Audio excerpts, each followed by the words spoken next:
Hey everyone, welcome back to Continuous Thunder. I wasn't planning on doing a metal album so soon after the last one, but here we are.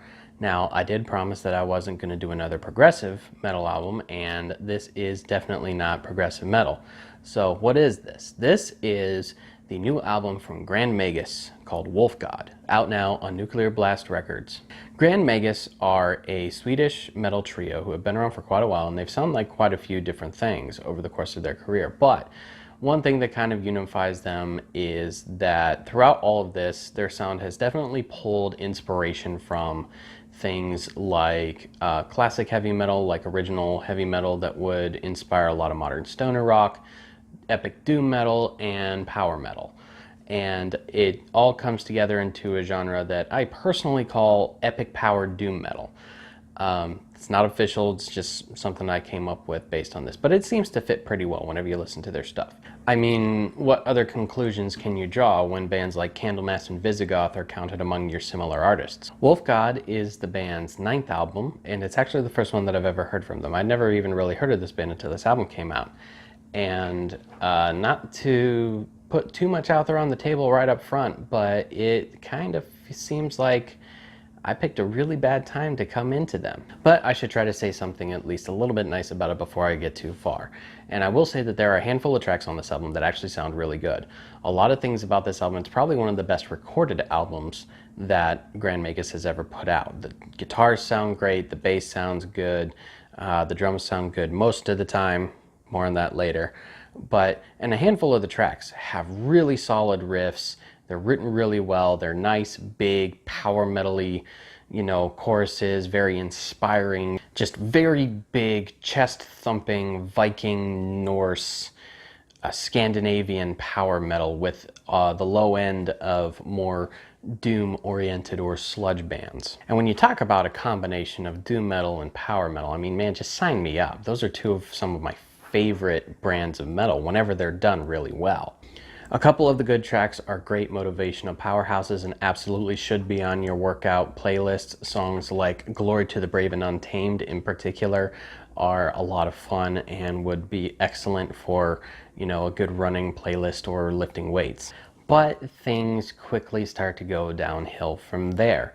Going back to what I said about the drumming, yes, they sound good for the most part, until the double bass comes in. When the double kick comes in, it sounds really undefined. There's not a lot of definition between the hits, and they kind of get lost in the mix of everything, which is kind of weird because for the rest of the drum tracks, it sounds like he's smacking the absolute hell out of the snares and the toms.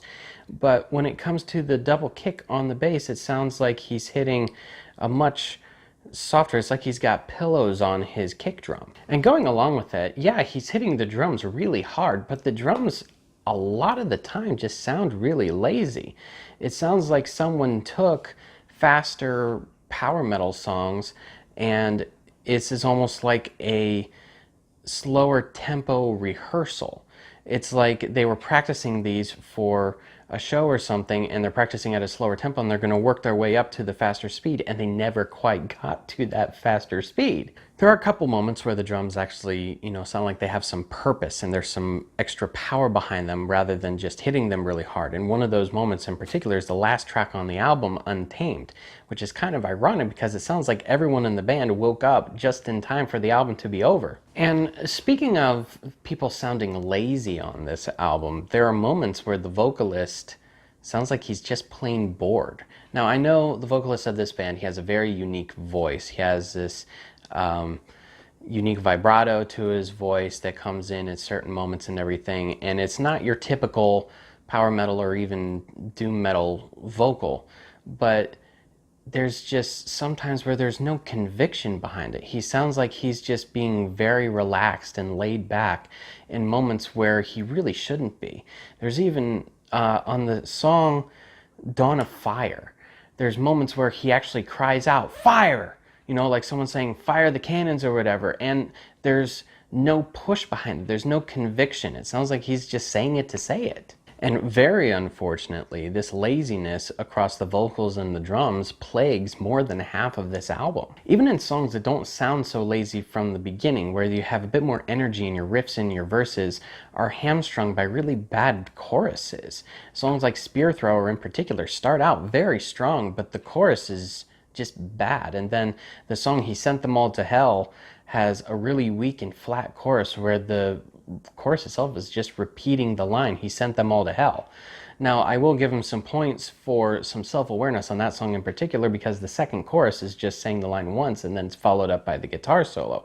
But that doesn't save the song from having a bad chorus in the first place. And something really telling about all these criticisms that I have about this album is that these are thoughts and criticisms that I was forming the first time that I heard this album, with absolutely no context of who Grand Magus was. I started doing a little more reading on who this band was and their discography and everything, and everyone was holding up a couple particular albums as the best in their catalog, specifically an album called Iron Will. So for research purposes, without reading any other reviews of this album, without reading any other thoughts on this album compared to Iron Will, I went back and listened to it. And good golly, the difference in the energy, the dynamics, and just the overall songwriting quality from one album in their earlier catalog to this one. Before I listened to anything else from Grand Magus, I was willing to forgive some of the stuff that I was criticizing, because I didn't know if this was just the way that they sounded. These were just a part of the Grand Magus sound. But the answer really is no. When you start taking into account the rest of their catalog, this is very easily one of, if not the weakest album in their discography. Even whenever you compare it to their last couple releases, which a lot of people kind of say mark the decline in the quality of Grand Magus's work. But I want to go back to the fact that before I even compared this to other albums in their catalog, I was noticing things that were rubbing me the wrong way with this album. And that just kind of proves to me that this is not only a weak album in Grand Magus's discography, it's a weak album in their genre as a whole. Overall though, I give Wolf God a 2 out of 5. While the album does have some bright spots, and a couple in particular that are very bright and would go well on any workout playlist, the overall experience here is just a little disappointing, especially when you compare it to their older work.